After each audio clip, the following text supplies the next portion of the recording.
Hi, welcome to an event in New Bedford, Massachusetts that has caused worldwide attention. Please welcome Tony Abreu, who is the president of the 2024 Feast of the Blessed Sacrament. Yeah, thanks for having me on. We're really excited to be here. How many years now? So this is our 108th celebration. The feast started back in 1915. It was started by 4 immigrants from the island of Madeira. We call them the Four Manies because all 4 of them were named Emmanuel. They came over from Madeira, and when they got to, they settled in the neighborhood surrounding Immaculate Conception Church on Earl Street. And when they got here, they wanted to emulate feasts that they grew up with back in Madeira. Every village, every town, every city in Madeira has feasts. Right. Multiple, but and all for different reasons, different saints, different occasions. The one feast that every village does have is the Feast of the Blessed Sacrament. So when they got here, they decided to have the Feast of the Blessed Sacrament so that more immigrants will have more of a tie to that feast and join in. The feast was held across the street from the Immaculate Conception Church until, I would say, about Second World War, and then after that, the church didn't want to do it anymore. So the Madeirans got together and they started the Club Madeirense SS Sacrament, and they bought a little piece of land with and built a little pavilion on Tinkham Street in what is now known as Madeira Ave. I'm sure it was known as something else back then, but now it's known Madeira Ave. And throughout the years, they kept buying more and more property, and now our footprint is pretty much that entire city block. There's I think there's 3 houses left on that city block, 2 that aren't ours, 1 that is. And then surrounding, we've taken that whole city block up that first weekend in August for the last 108th. Tony, the footprint actually is larger than what you described, because this is a worldwide event. What does that mean to you? I mean, to me personally, the feast has always been the feast. So I know there's all this big hype around it, but to me it's going down to the feast. It's being with family. So for us, we're just doing what we normally do. So for everybody to be so impressed and happy about the feast, to us it's just great because we're just doing what feels natural to us. Well, it started with these humble beginnings, and when did it turn into this huge worldwide event? I always remember the feast being big, but I feel like every year the feast is bigger. So I think just like with anything, the feast is very important to us and to our members. So every year we're in the business of throwing on a better feast and making it better. We're not in the business of everybody's in the business of making money and making sure your bills are paid, but we're in the feast business, so we're trying to make it better every year. We try to improve as much as we can. I think that keeps it growing, bringing in new people, bringing in new ideas, and then all the money that is made that we try to pump right back into the community or into improvements on the grounds for our patrons and for the community in itself. Sure. And speaking of new, you bring in new foods, new acts, a lot of new things. Yeah, this year we decided our overall goal was to keep it as Portuguese as it can throughout the years. Like anything, things kind of get more Americanized. So this year the goal was not just with the food, but with the entertainment, with the decorations. A lot of us have recently traveled to Madeira and attended feasts there. So there was a lot of ideas we brought back. I know we all at the Madeira feast drink a ton of Madeira wine, but when you go to Madeira and you go to the feast, you don't really see a ton of Madeira wine being drunk. What you do see served around the island is something called puncha, which is a sugarcane rum mixed with some lemon juice, honey, and tangerine juice. It's sold all over the island. This year we're trying it out at the feast.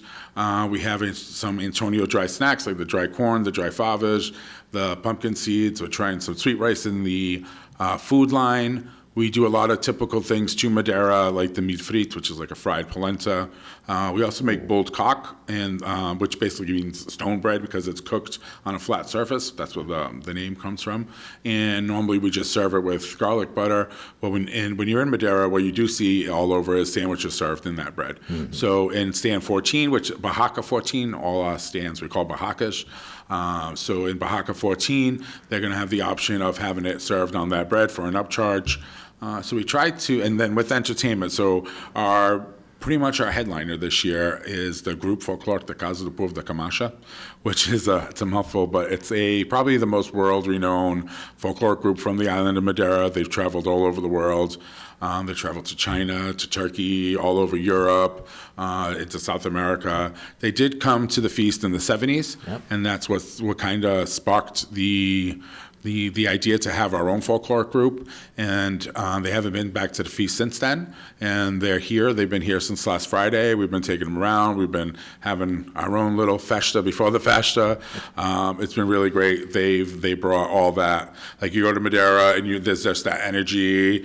People are singing that music and dancing it all over. You go to restaurants, you see it. So to have it here and just.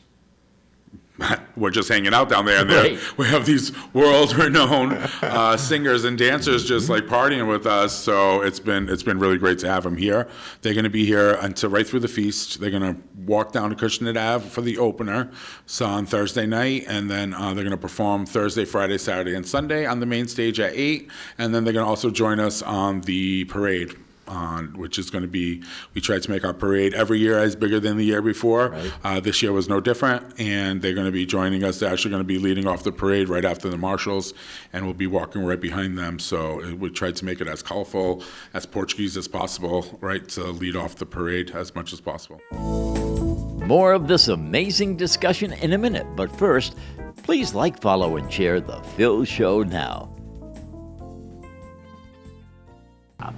With Joe Pinaretta, the founder, well, how did you start this business, Joe? Well, I was working for somebody else, and I wasn't very happy because I started working for myself very young. And then I decided to open a butcher shop. Just like that? Just like that. And then we opened like 42 years ago. And now we are where we are. We're still small, but we got a big heart. We take good care of our customers, and as you see it, that's a small place, but has a lot of stuff. A lot of stuff. We have wines, we have beers, we have cheeses, we have olive oils. We have a lot of good prime rib, good stuff. And we do a lot of cooking for anything, for special occasions, or you name it, we make it. Your comments are really important to us, so comment below because we really want to know what you're thinking here at The Phil Show Now. Now, back to the amazing discussion on The Phil Show Now. Speaking of new, Tony, for the first time ever, the parade is going to be televised. It is. Tell us about this exciting news. Yeah, so we're super excited. It's been something that was done in the past, and we're really excited to bring it back, and to bring it on a national level is also something that's great and new. That's never been done before. So to highlight New Bedford and all the organizations and bands and people that have helped throughout the feast and all throughout the region, we're really excited about it. I'm thinking people in, let's say, Nevada or Arizona or California will look at this, and you will be like the folkloric dancers, an ambassador of goodwill, an ambassador of the Portuguese culture. You have a big job. Really do. No, I mean, it's a big job, but I mean, I think everybody who ever is stayed, one day you do want to serve as president. It's a once in a lifetime position. You only do it once. You can serve on the committee every 5 years. Yeah. But I mean, to people who aren't involved in there, it does seem like a daunting job, and it is. But all the help you get. Outside the committee, everybody that's a regular member comes out and helps, plus all their families, plus all their friends. There's no way that one person can handle all of that. Right. I'd be dead on the ground over there. How many hands do work on this? So we have 350 members, and then I would say throughout the 4 days of the feast, with all their families and friends, anywhere between 500, 600 people, I would think, at least. Wow. Who have maybe not all come all 4 days, or maybe some just come to the greens. Or I know the greens, normally they have 2 bus loads. We had 3 bus loads going out to the greens this year. So there's a ton of people. Without a ton of people, would never work anyway. Oh, yeah. So, yeah. And this year you had a historic vote take place. We did. Take us through this. So many people didn't know that our club, in order to be members of the club, you had to serve on the feast committee once. And when, like how I spoke earlier about when the club was started after the church stopped doing the feast, it was in the 50s, they did put bylaws together. One of the bylaws was that you had to be Madeiran, a male Madeiran from your father's side. So for many years, I was the only one in my family who could serve. My nephews couldn't because my sister, who was born in Madeira, who also couldn't serve because she was a female, and her children couldn't serve because they were Madeiran through their mother's side, their father's side. They were from St. Michael. So this has been something that's been, people have been trying to change for a long time. There was little energy to try to change it. Then COVID happened. And then once I was afraid that once things got back after COVID, that it would just be swept under the rug. And luckily with some of the club members, we were able to bring it back up, but unfortunately it did fail. It had to be almost like a super majority, 75% had to vote. So there really wasn't, they didn't need too many people who didn't want it for it to be able not to be passed. So I think once that happened and news broke that there was a vote taken and it didn't pass, a lot of people who didn't even realize, because women are there all the time. Women are in the folklore committee, they're in the scholarship committee, they're on the museum committee.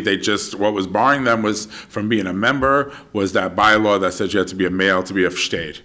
So that needed to be changed. There was also a lot of false information. We were being told that we were something that we were not. We were a fraternal order. When it came down to it, we were not a fraternal order. So I think what happened, what it caused was a few of the ladies got organized. Mm-hmm. They started a Facebook page that brought a lot more energy to it.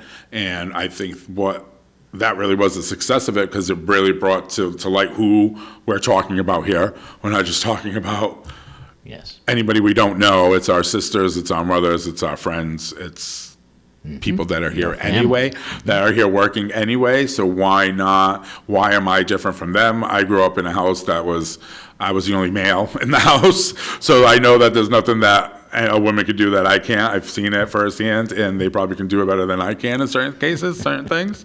The first one to admit it. I have no problem with it. The more members I run, I'm part of other volunteer organizations, and we definitely don't want to say no to volunteers, and especially volunteers who have the same heritage as us and are interested in the same things we are. Now, has this increased membership? It has. It's increased membership on my committee, which eventually will increase membership once they finish serving. Will increase to the club. Prior to the vote being taken, my committee was at about like 25, but a few of them were older gentlemen, or a few were out of town. So active, we probably had 12, 15.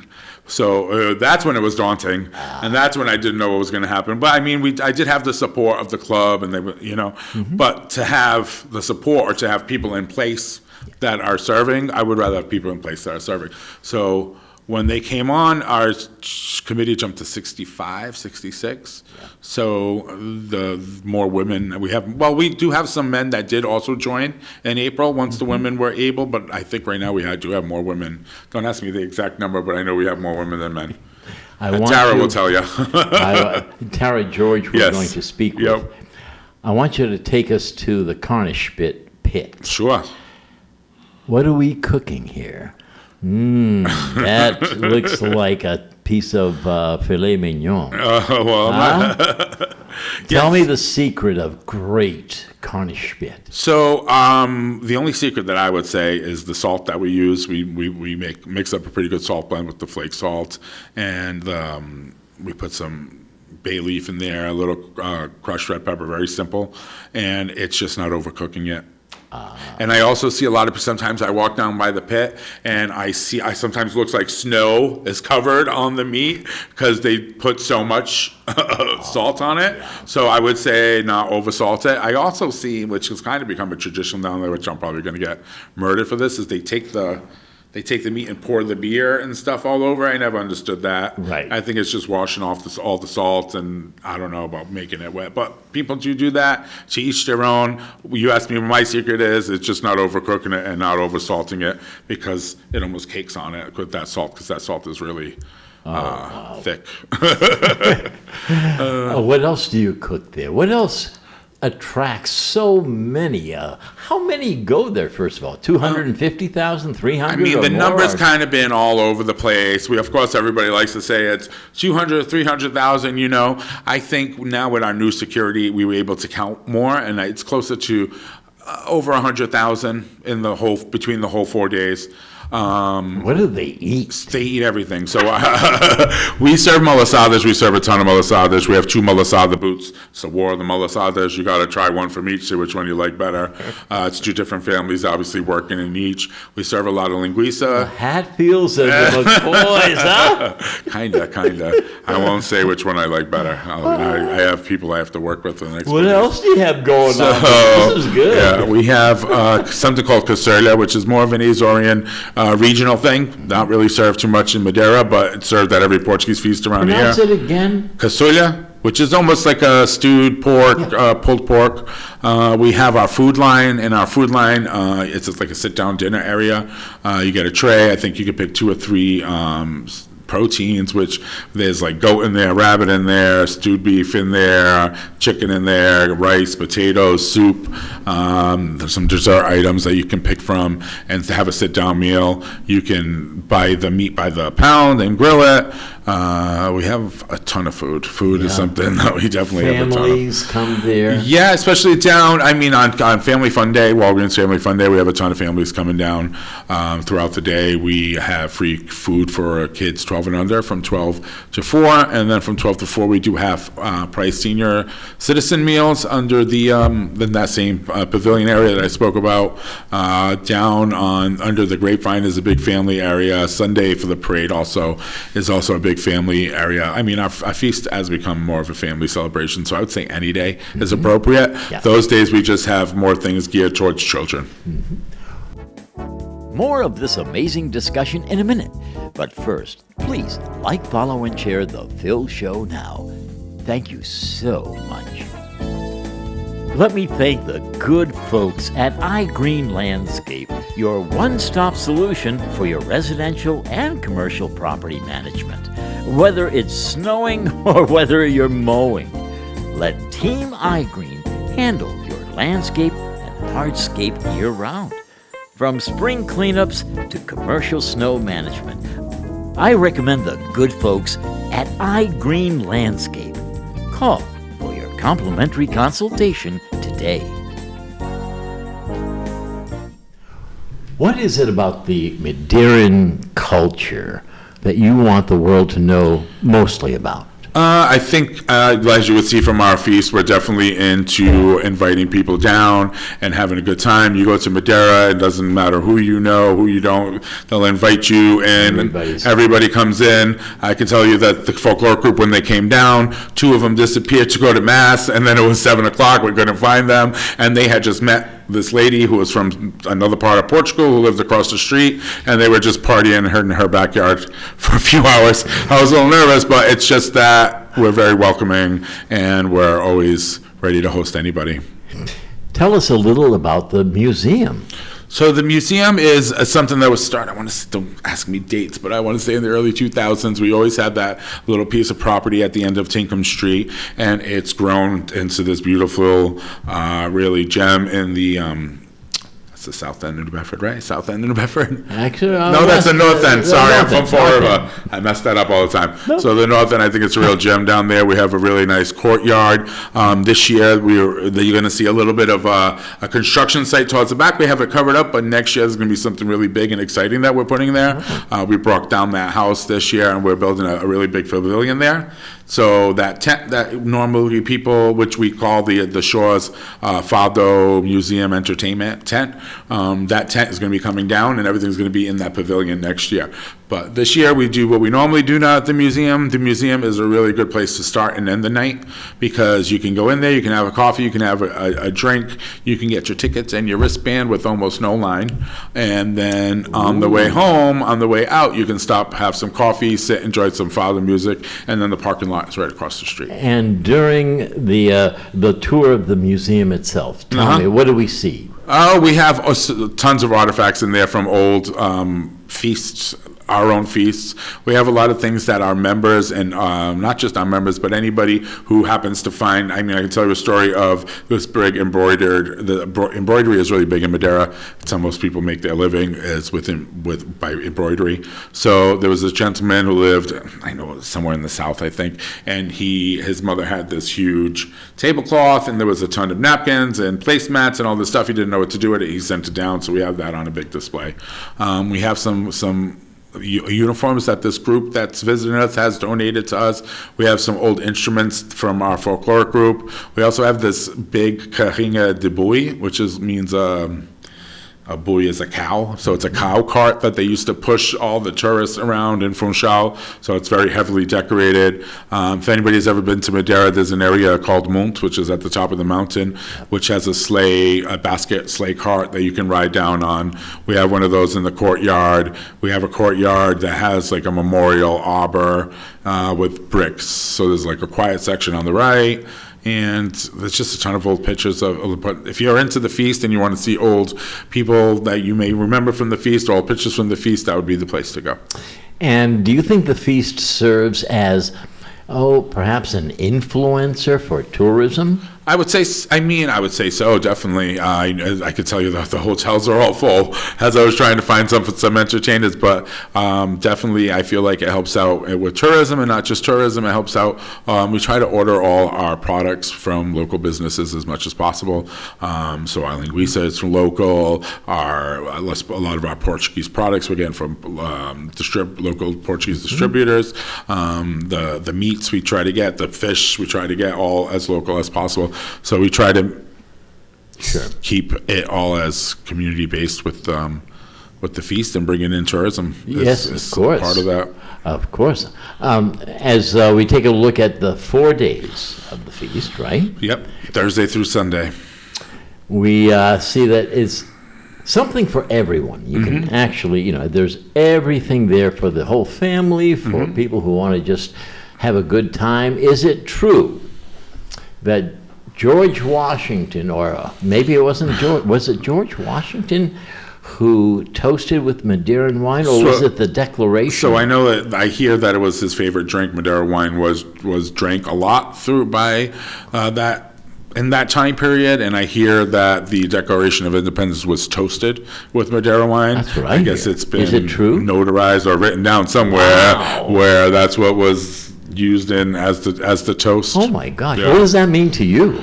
I just think it's a cool piece of history, and it's great that a wine that's been around for so long is still so popular today. Oh, yeah. And it's not something that's kind of just turned into a cooking wine or something like that. People are still drinking it, and they're still producing really good Madeira wines. And we're lucky to get it over. Madeira wine cannot it or cutting it. The Madeira wine we get is the only Madeira wine that leaves in traveling barrels, so we get 20. This year we got 35 barrels, I think, of Madeira wine, and it's the only barreled wine, Madeira wine, you're going to get in the What does it taste in the like? States. I'm not really much of a Madeira wine drinker, but I mean, I'm sure it's great. Everybody seems to like it. It's got like raisiny, very sweet kind of flavor. It's very popular. Yeah, people seem to like it. Absolutely, of course.